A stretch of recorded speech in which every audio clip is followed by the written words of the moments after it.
बिस्मिल्लाहिर्रहमानिर्रहीम। अस्सलामुअलैकुम। आप देख रहे हैं ज़ायके का सफ़र विद अमरीन।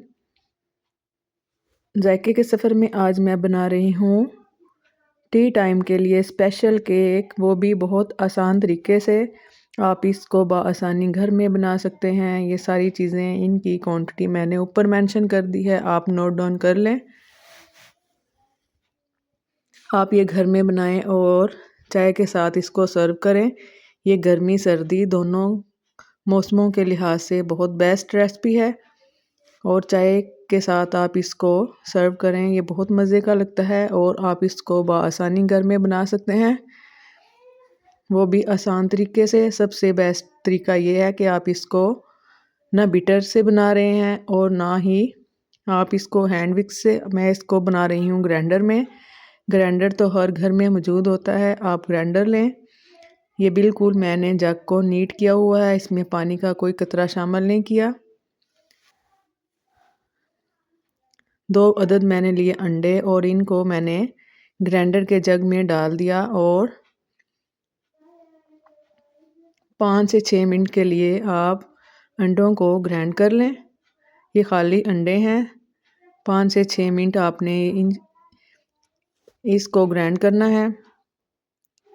इतना ग्राइंड करना है कि ये फ्लफ़ी से हो जाएं। वीडियो में थोड़ी शॉर्ट बना रही हूँ, लेकिन टाइमिंग में आपको साथ साथ बता रही हूँ। कम से कम ये 6 मिनट मैंने ग्राइंड किए। ग्राइंड करने के बाद अभी इसमें हम शामिल करेंगे 1 कप चीनी।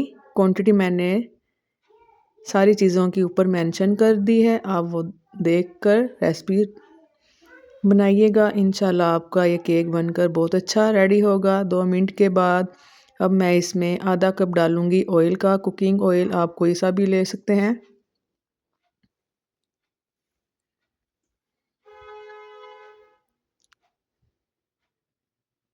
ये सारी चीज़ें ग्राइंड करके इनको रखेंगे हम साइड पर। अब हम लेंगे ड्राई इंग्रेडिएंट्स। ये 1.5 कप मैदा है, किसी भी चीज़ की आप मेंशन कर लें मैदे की। मैंने 1.5 कप मेजरमेंट वाला जो कप होता है वो मैंने 1.5 कप लिया हुआ है। आप कोई भी कप ले लें, उसकी मेजरमेंट कर लें। एक बड़ा कप और बड़े का हाफ कप, ये 1.5 कप मैदे का है। इसमें अब हम डालेंगे ड्राई इंग्रेडिएंट्स। 1 टेबलस्पून इसमें जाएगा baking powder. Half tea spoon से थोड़ा कम मैं इसमें डालूँगी बेकिंग सोडा और 2 पिंच के बराबर मैं इसमें डालूँगी येलो या ऑरेंज, दोनों कलर में से जो भी आपको अच्छा लगे वो शामिल कर लें और छलनी की मदद से सारी चीज़ें छान लें। 2 पिंच मैंने इसमें सॉल्ट शामिल किया है। अब ये जो ग्राइंड किया हुआ मिक्सर है अंडे, ऑयल और चीनी का, अब ड्राई इंग्रेडिएंट्स में ये डाल लें और अच्छे तरीके से इसको मिक्स कर लें। ये हाफ कप दूध, ये नॉर्मल दूध है, ना गर्म ना ठंडा, आम जो सादा घर में रखा हुआ दूध होता है वो हाफ कप वो शामिल कर लें और इसको हैंड विस्क की मदद से मिक्स कर लें। आप इस मिक्सचर को ग्राइंडर में भी 1 से 1.5 सेकंड के लिए ग्राइंड कर सकते हैं, लेकिन मैं ये हैंड विस्क से मिक्स करूँगी और ये dry fruit, apricot, walnut, almond और चारों मगज़ ये थोड़े थोड़े करके मैंने क्रश करके रख लिए थे। हाफ़ मैं इस स्टेज पे डालूँगी और हाफ़ मैंने बचा लिए हैं। उसका इस्तेमाल हमने कहाँ करना है ये मैं आपको बाद में बताऊँगी। और 2 पिंच के बराबर मैं इसमें शामिल करूँगी लेमन एसेंस। अगर आपके पास लेमन एसेंस नहीं है तो आप वनीला एसेंस का भी इस्तेमाल कर सकते हैं। अगर दोनों में से कोई चीज़ भी नहीं है तो आप इसमें सादा लेमन का जूस का इस्तेमाल कर सकते हैं। और ये मैं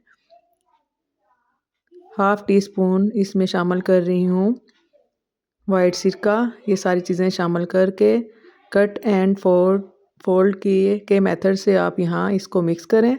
कट एंड फोल्ड आपने इस तरह मिक्स करना है। तो इंशाल्लाह ये केक हमारा फ्लफ़ी सा बनकर केक का मिक्सचर फ्लफ़ी सा बनकर रेडी होगा। अब मैंने मोल्ड को ऑयल की मदद से ग्रीस करके रख लिया है। अब ये सारा मिक्सचर मैं इसमें कर लूँगी शामिल।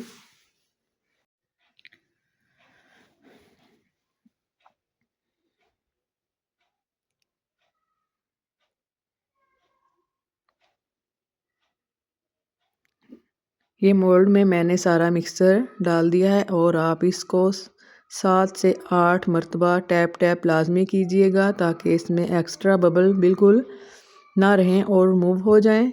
अगर इसमें बबल रहेंगे तो ये हमारा केक दरमियान में से फट जाएगा। ये हैं वो ड्राई फ्रूट जो मैंने बचा कर रखा हुआ था।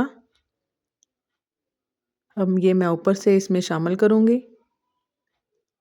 ये शामिल करने के बाद फिर मैं करूँगी टैप 3 से 4 मरतबा। अब मैं इसको बेकिंग के लिए रख दूँगी। बर्तन मैंने 5 से 6 मिनट गर्म होने के लिए पहले ही रख दिया था प्री हीट होने के लिए।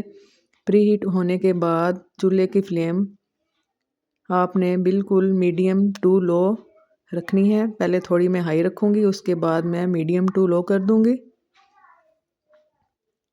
इतनी आपने इसकी चूल्हे की आंच रखनी है। फिर आप इसको बेक होने के लिए रख दें। 35 मिनट बाद आप चेक कर लें। 35 मिनट बाद जब मैंने चेक किया तो केक हमारा माशाल्लाह अल्हम्दुलिल्लाह बनकर हो चुका था रेडी। देखें कितना खूबसूरत है।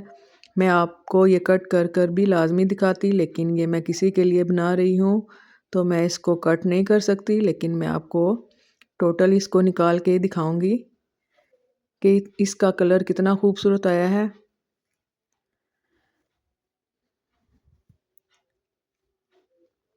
टैप कर लें बर्तन को और इसको अनमोल्ड कर लें मोल्ड से। ये देखें बटर पेपर मेरे पास ख़त्म हुआ था, इसलिए मैंने कॉपी का कागज़ उसको मैंने बटर लगाकर या ऑयल लगाकर ग्रीस कर लिया था और फिर मैंने इसमें केक का मिक्सचर डालकर बेक होने के लिए रख दिया था। जैसे ही हम इसको मोल्ड से निकाल लेंगे और हम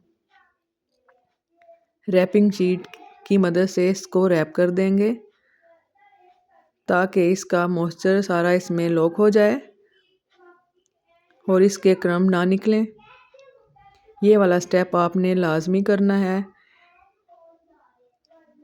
और ये केक आप 3 से 4 दिन बग़ैर फ्रिज के भी इस्तेमाल कर सकते हैं। बिल्कुल ये फ्रेश ही रहेगा। वैसे भी सर्दी का मौसम है, आप इसको 8 से 10 दिन के लिए भी इस्तेमाल कर सकते हैं फ्रिज के बगैर। ये देखें कितना खूबसूरत इसका कलर आया है। आप भी ये रेसिपी ज़रूर फॉलो कीजिएगा और केक ज़रूर बनाइएगा। इंशाल्लाह आपको 100% इसका रिज़ल्ट मिलेगा। जब आप ये केक बनाओ तो मुझे लाजमी बताइएगा कि आपका केक बनकर कैसे रेडी हुआ, कितना अच्छा रेडी हुआ। इंशाल्लाह आपको 100% रिज़ल्ट मिलेगा और कमेंट में मुझे ज़रूर बताइएगा कि आपने ये केक बनाया और आपका ये केक कैसा बनकर रेडी हुआ। अगर आपको ये केक की रेसिपी अच्छी लगी हो तो मुझे कमेंट में बताइएगा और लाइक एंड शेयर ज़रूर कीजिएगा और दुआओं में याद रखिएगा।